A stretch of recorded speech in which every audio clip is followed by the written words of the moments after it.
Welcome to The Debate. On February 28th, the world's most sophisticated military machine effectively surrendered to a traffic jam. Well, a highly strategic global traffic jam, to be fair. Right, a catastrophic one. But how did the United States, armed with aircraft carriers, stealth bombers, and precision munitions, find itself forced to the negotiation table by a regional power, choking off a single stretch of water? It is the defining question of this entire conflict, really. Exactly.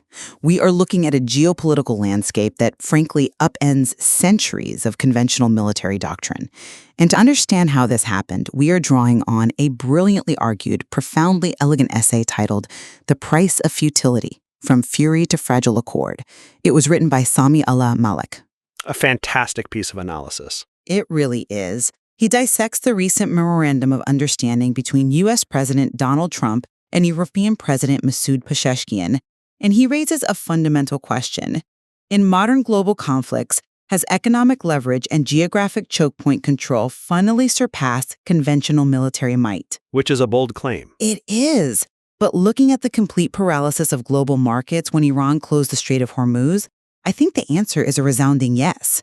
They proved that controlling the arteries of global trade is, the ultimate 21st century weapon. I have to stop you right there because framing this as an economic surrender completely ignores the reality on the ground. I mean, Iran didn't play some strategic masterstroke here. They panicked. You really think it was panic? Absolutely. They choked the Strait of Hormuz because their regional proxies were being systematically decimated by an overwhelming U.S.-Israeli military campaign. We are talking about the complete collapse of the Assad government in Syria. Which was significant, yes, but it is a permanent rewriting of the Middle Eastern map, and that was achieved purely through kinetic military force. To say economic leverage has usurped military might is to mistake a desperate plea for survival for a winning strategy. But look at the actual outcome of the February 28th memorandum. I mean, Washington lifted its naval encirclement of Iranian ports. Right. They unfroze billions in assets. They eased the suffocating grip of economic sanctions. You call it a desperate plea, but I call it a forced concession. Forced, maybe, but at what cost? Well, we have to look at the mechanisms of how a strait closure actually works to understand why it is so devastating. When Tehran signals the closure of Hormuz, they don't even need to sink a single American destroyer to win the engagement. Sure, the psychological impact is massive. Exactly. The mere threat causes entities like Lloyd's of London to instantly revoke or astronomically price maritime insurance. And without that insurance, commercial supertankers cannot legally or financially operate. The ships just stop moving. Overnight, 20% of the world's oil supply is frozen. Energy markets immediately price in a catastrophic supply shock. It is an invisible weapon, but its payload hits Wall Street, London, and Tokyo simultaneously. I hear what you are saying. Washington wasn't defeated on a battlefield in the Levant. It was cornered in the global boardroom, which proves that economic determinism overrides military supremacy. Well, the mechanism you are describing is entirely accurate, but the strategic conclusion you are drawing from it is deeply flawed. Closing the strait isn't a sustainable strategy. Why not? It worked. Because it is like locking yourself inside a bank vault and threatening to set all the money on fire. Yes, it creates an immediate crisis. It forces the police to negotiate because the collateral damage is too high. A bank vault is a pretty secure place to be, though. But you still eventually have to come out of the vault. Iran's own economy is entirely reliant on those same maritime energy exports.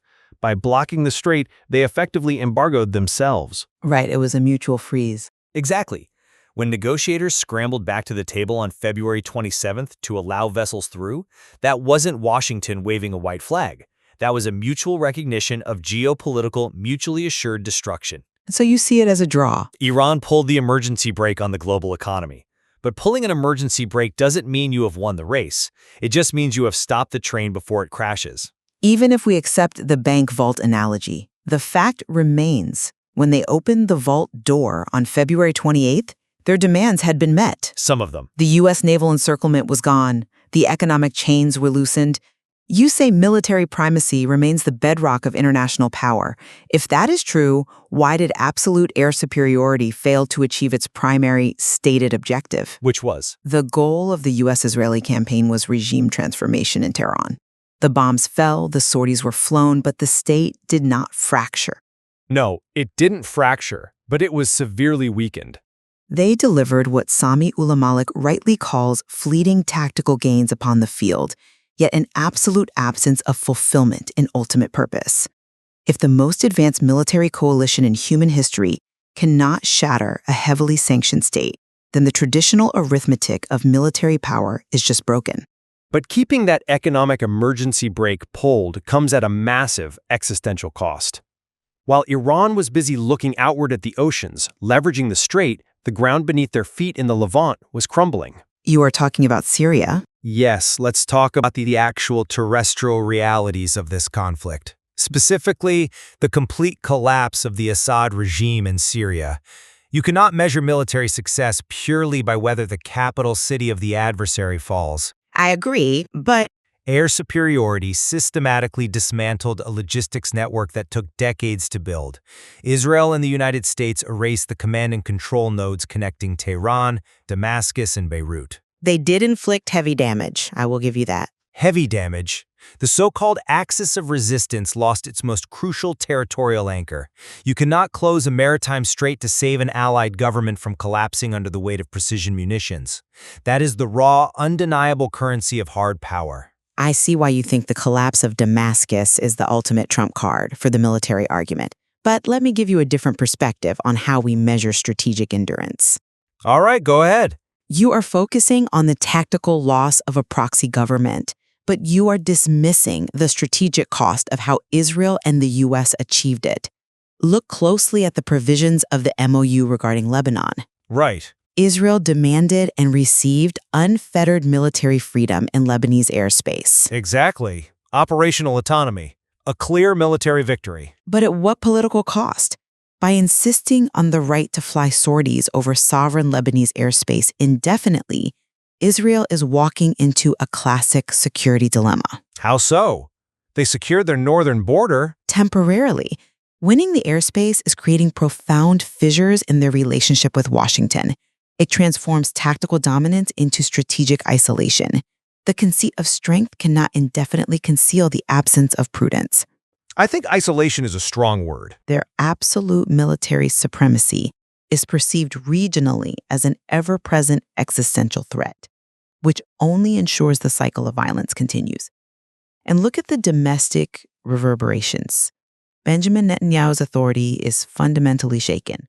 Well, domestic politics is a whole different arena. But it is connected. The Israeli public realizes that overwhelming military force could not stop the economic bleeding or secure a lasting peace. So the victor in the military theater is actually left with a crisis of profound internal complexity. Domestic political turbulence is real, I grant you that. But we cannot conflate a fractured coalition in the Knesset with a loss of international hard power.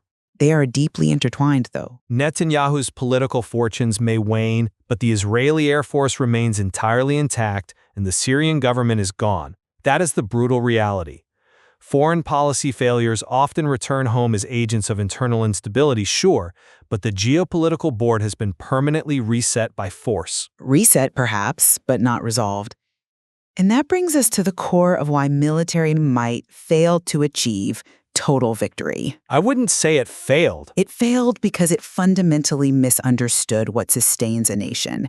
We keep talking about hardware, about F-35s, proxy networks, and naval blockades. Because that is what fights wars. But a central insight from Sami Malik midway through his piece is that the Iranian state survived the crucible of this trial because of its resilience. A resilience rooted in ideological and spiritual foundations. Ideology doesn't shoot down jets. But when a superpower aligns to erase a state, the resistance becomes a matter of national identity, woven into the fibers of their history. Trying to destroy an ideology with a bombing campaign is like trying to destroy a decentralized digital network by smashing physical servers in one room. That is an interesting analogy. It simply reroutes. It survives. That profound ideological cohesion neutralized the existential threat posed by superior military hardware. I'm sorry, but I just don't buy that the survival of the state was purely an ideological triumph. Let me tell you why. I'm listening.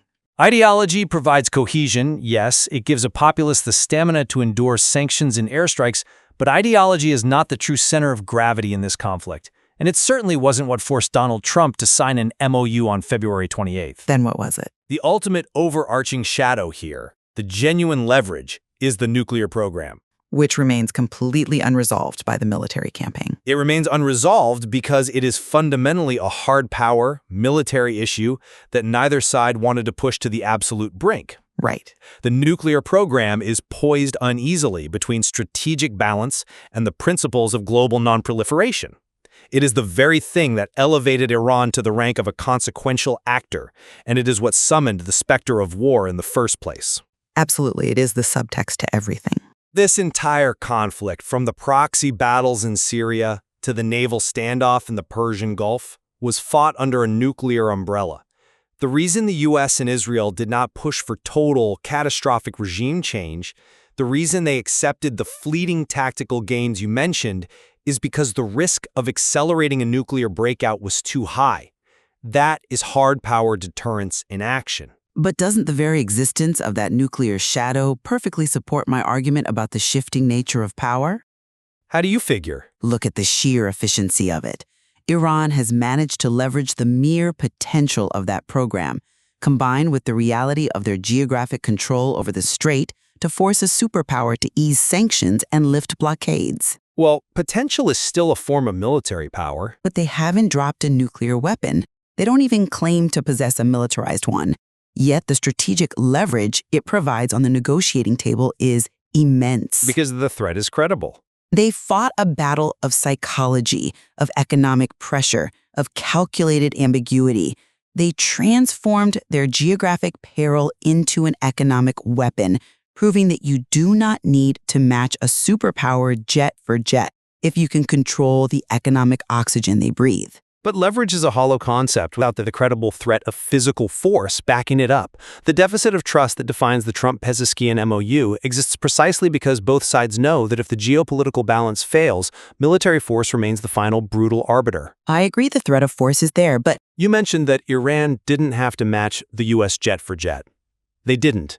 And as a direct result, their regional architecture was dismantled. The Assad regime is history.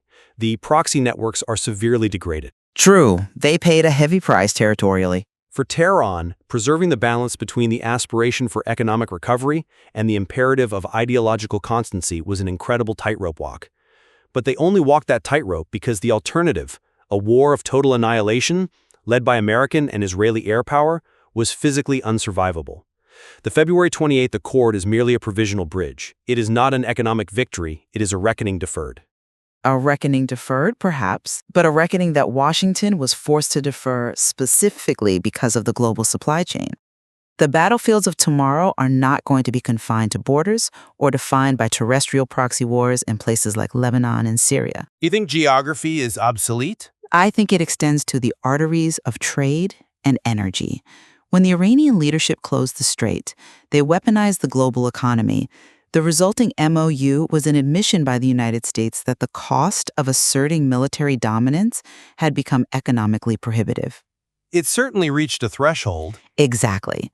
They reached the limits of what sanctions could achieve, and they reached the limits of what military force could solve. Well, I will concede that economic leverage and geographic realities have profoundly complicated the application of military force. They converge to form a far more intricate equilibrium than we saw in the 20th century. An equilibrium that favors economics, I would argue. But an equilibrium is not a victory for economic leverage. It is a stalemate enforced by military realities. Look at the signatures on that document. They do not conclude a chapter of conflict. They simply inaugurate another phase of the same enduring struggle. So the cycle just continues. The underlying security architecture remains defined by military deterrence. The unyielding demand for operational military autonomy by Israel and Lebanon guarantees that hard power will continue to dictate the terms of existence in the Middle East. Which brings us to the profound intellectual and moral inquiry at the heart of this entire discussion. Does the application of kinetic force actually resolve disputes, or does it merely alter their outward form? That is the big question. From my perspective, this conflict, culminating in the fragile accord of February 28th, represents a definitive paradigm shift. We have witnessed a conflict where economic leverage, the ability to freeze the global supply chain by dominating a maritime choke point, effectively served as a veto against absolute military superiority. A veto, but a temporary one. Perhaps. But the Iranian state endured the strikes. The blockade was lifted, and diplomacy was forced by the threat of economic ruin, not by the yield of a bomb. And my perspective remains anchored in the unforgiving structural realities of power. The conflict reaffirmed that military primacy is the bedrock of the international system. Even with the economic fallout? Yes.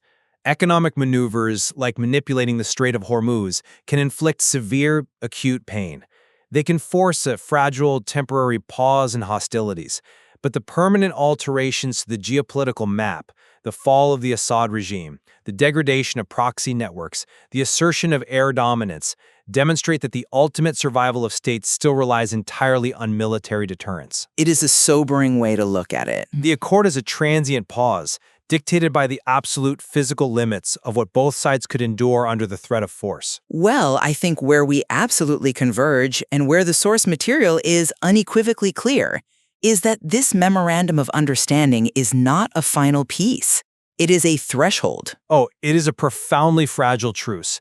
The deficit of trust is so deep, the wound so raw, that every step forward carries the immediate risk of a catastrophic reversal. Exactly. It was, at its core, a failure of foreign policy, a product of human misjudgment, political compulsion, and the folly of assuming that complex geopolitical ecosystems can be managed entirely through force or coercion. It leaves the Middle East balancing on a knife edge. It really does. As Sami Ullah Malik eloquently reminds us in his concluding thoughts, we must see this war not just as a political misstep or a tactical puzzle, but as a meditation upon human choice and the frailties of decision. Indeed, wars are not always lost upon the battlefield. They are lost in the anxieties of minds. And every word inscribed upon the parchment of the February 28th agreement is, in its own quiet, dignified way, an admission of what could not be achieved by force alone. It is a sobering reality to confront.